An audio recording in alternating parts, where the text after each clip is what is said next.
नमस्ते श्री स्वामी समर्थ. तर आज आहे ना गणू माझ्यावर रागवला होता आणि मी पण त्याच्यावर रागवली होती. पण काय करणार, नवरा तो नवराच असतो, आपल्याला बोलावंच लागतं.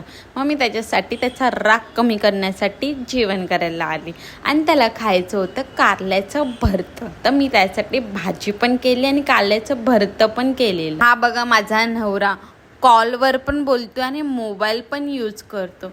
किती मोबाईल बघतो आणि हेच मी केलं ना तर लगेच मला बोलणार तू दिवस रात्र मोबाईलमध्येच असते म्हणून. माझ्यावर रागवला म्हणून तो माझ्याकडे बघत पण नव्हता आणि माझं कारल्याचं भरतं आणि तव्यावर भाजी केली ना कारल्याची तर कडू लागत नाही म्हणून मी तव्यावरच केली. आणि हे माझं जेवण झालं, खिचडी भाजी आणि कारल्याचं भरतं आणि त्याला खूप आवडतं हे. मग मी त्याला दिलं तर लगेच स्माईल केला हळूच, कारण माझ्यावर रागवलेलं ना.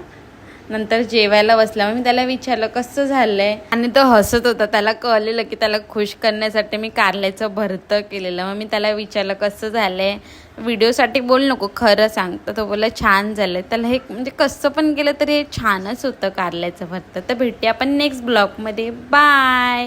तुम्हाला आमचे ब्लॉग्स आवडत असेल तर नक्की कमेंट्स करा. भेटूया आपण.